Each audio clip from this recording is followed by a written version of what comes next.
The Public Service Day was set aside by the United Nations in 2003 to underscore and recognize the relevance of the public service as an important component of democracy and governance in the global community. And since then, June 23rd every year has served as an expression of the day when civil and public servants have earned special recognition for their contributions to government and democracy in the world over. The civil service is a rather smaller version of the public service. The public service entails all the public institutions that are agencies of government in service of the people. It includes the armed forces, the police, teaching, and so on. Whereas the civil service consists of just organizations, agencies that serve primarily the civil service interests, agencies of government that work in the service of the people. The importance of the Public Service Day cannot be easily overemphasized. Every government works through this public service. The public service is that arm that is primarily responsible for execution of government policies. The public servant plays a pivotal role in governance. So, all those things that will be needed to ensure that they play that role has to be done, like training and retraining. The reward system has to be embedded in the public service. Indeed, there is no gainsaying the fact that the public service plays a vital role in states and nations the world over. All things being equal, the public service is committed to the exercise of conscience in defense of democratic rule, peace and good governance, which makes the very essence of a competent civil service. And since Prince Dapo Abiodun took the mantle of governance in 2019, he has never ceased in his drive to ensure a vibrant civil and public service to Ogun, the gateway state. This year's edition is no less important as the present administration, under the leadership of Prince Dapo Abiodun, gave approval for the commemoration of the day through specially crafted activities such as the Know Your Health status, male and female novelty football matches, and of course, an annual lecture centered around the theme of the event, which is Performance Management System, Impact on Productivity. Having used HAPA, that's Annual Performance Evaluation Reports, over the years, and found that there are some deficiencies. So with this new thinking, it has been found that it's more impactful on productivity and efficiency, the way we work. And that's why we want the public servants to know about this. It has been adopted at the federal level, and all the states are to key it in. And what we've been doing is to ensure that this system, we get our top, because everybody has to key into that. We need to educate ourselves on how it will work in our states. Performance management evaluation system, just like the name suggests, is an evaluation system that is based on performance. The benefit, the real benefit of this performance management evaluation system is that it recognizes the contributions of individuals. It identifies talents, and it measures performance based on what you have done over a period of time. In contrast to what we had in the past, it is even more engaging and more interactive, because when it's not something that is based on you have worked for 12 months, then you sit in front of a boss and he starts writing seed. No. It is segmental.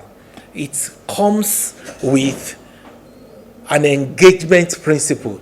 What have you done in the first 3 months? What are the challenges you have faced? What do you need to take you to the next level? So by the time you are able to scale through that, then you go to the next stage. So it's not something that you wait for a whole year before you are evaluated. It's a continuous evaluation. And it's not just a top-bottom approach. It is interactive, very engaging, such that you know where you are weak, you know where you are strong, they know how to manage the weakness, and they know how to move forward. So it's a much better evaluation system. Screening of people to know their health status is a very key aspect of prevention. In the process, we've been able to detect those who are hypertensive and were not aware of it, those that were diabetic, and we have doctors that will sit with them. In fact, one of the editions that we had, maybe 4 or 5 years ago, we actually had a pharmaceutical company that supported it, and people were placed on drugs as cheap as they could afford. So it's a very important thing that I think the government has instituted and has benefited a lot of us. Last year, about 200 people from the workforce, from the civil service, were effectively screened, not just for the chronic disease that I talked about, also for some infectious diseases. We screened for HIV, we screened for hepatitis. We also had opportunity to educate them on things they can do to sustain wellness. So these are things that if they have to go to hospital to go and pay and get obtain in terms of service, some of them may not be able to afford it. So government has done well by making sure that every year during the Civil Service Week, this is done for them, and it's something that everybody needs to appreciate the government of the day, ably led by Prince Dapo Abiodun, MFR. Regarding performance management as a new paradigm of assessing productivity being the idea of this year's theme, one can safely affirm that the Ogun State government, under Prince Dapo Abiodun, has consistently worked to ensure the organization of workshops and seminars to build the capacity of civil and public servants in order to empower officers to be more effective and efficient in service delivery in their drive towards helping government to implement its policies and programs for the people. Since the inception of this administration, the issue of training and retraining has really gone to the next level. We've been having series of training. We don't just train, we identify gaps. And when we identify these gaps, we'll now train based on the identified gap. We've been having series of training. After the COVID, we trained the confidential secretary. You know that the new world of work now is different but from what we used to have before COVID. We trained the confidential secretaries. We've trained the accountants too.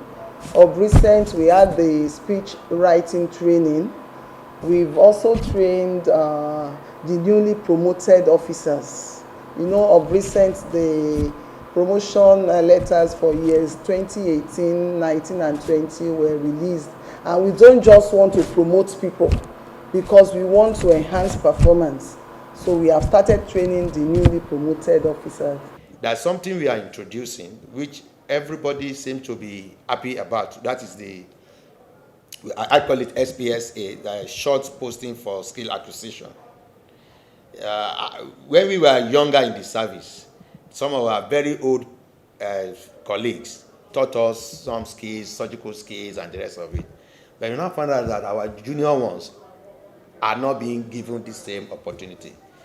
So we are introducing a policy that people can, younger doctors can go and acquire skill 6 months and then return to wherever they are. This is not just helping them to build skills. It's also helping us to bridge the gap of human resources, because now we have to look at how many do we have on ground, how many do we need, and balance it up with what is the financial capacity of the government. So all these are some of the things that we feel we need to share and look at how can we do it, so that the issues that might come up will know how to dance around it, and also look at some other opportunities that we may not be thinking of. Fundamental to a vibrant public service is the motivation of workers. In this wise, the Prince Abiodun-led administration has fared well. It has concluded the promotion exercise for 2018, 2019, and 2020, facilitated the upgrade of officers from one cadre to another, recruited officers with required skills, and ensured the inclusion of public servants as beneficiaries of houses among the hundreds of houses constructed by the present administration for citizens of the state. In terms of promotion, the state had about 3 years backlog of promotion exercise. 2018, 2019, and 2020 promotion exercise. You can see that we are now in 2022. The governor was magnanimous enough to give the Civil Service Commission the approval to carry out this backlog of promotion exercise. And I make bold to say that as at the 1st of June this year, we have cleared the backlog of promotion for these last 3 years. We are even planning to commence that of 2021 as soon as possible. It's a good one from this administration.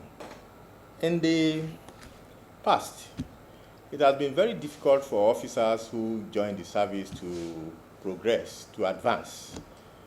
But in the past 3 years, the Commission has put in place some processes that will assist officers who have spent their money to go to school, who have developed themselves to be able to advance in service. So the Commission just concluded the upgrading of staff who have acquired additional qualifications in the service.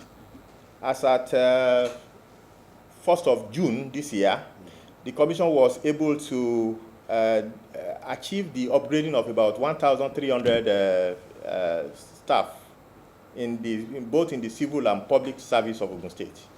That we have done. So far, in these past 3 years, the government has recruited about 40 state councils for the Ministry of Justice. And we have done about 150 junior and senior officers for the Department of Fire Service. And it is important that we secure lives and property in the state. So the governor has done a lot in this regard by giving us the approval to employ about 150 firemen to cover all the fire stations in the state, and which we have also concluded this, and the firemen will soon commence training. We are all aware that it's not easy to build houses. It's not equally easy to raise funds for purchase of housing. But because of the interest the Excellency has on the civil servant, he opened a window, a convenient window for civil servant to be able to key into his program. So that is the window of mortgage facility for whoever is interested in housing. By and large, over 100 civil servants had been given, that have showed interest in owning a house, had been given a key to their houses, while others that have not, we are looking forward to considering them in the next phase of the allocation. Apparently, Ogun, the gateway state, has always been privileged to have been led by personalities who not only comprehend the essence of the public service to local and national development, but leaders like Prince Dapo Abiodun, who have since inception unequivocally made clear his intent to ensure a civil and public service that will not only maintain its status as the best and most vibrant in the nation, but one which will remain effective, efficient and competent to meet the emerging challenges of development and governance in keeping with the fast-moving pace of today's world. It is no gainsaying that Ogun State Public Service is one of the best, if not the best, you can find anywhere in the world. At every point in the history of public service in Nigeria, names like Simeon Adebo, A.K. Degun, and many others keep ringing bells. And up till today, Ogun State workers are renowned for their professionalism, dedication, commitment, loyalty, and steadfastness. I hold it as self-evident truth that the level of commitment and cooperation with understanding that you have continued to demonstrate since the inception of our administration have led to the string of successes we have recorded in the life of this administration.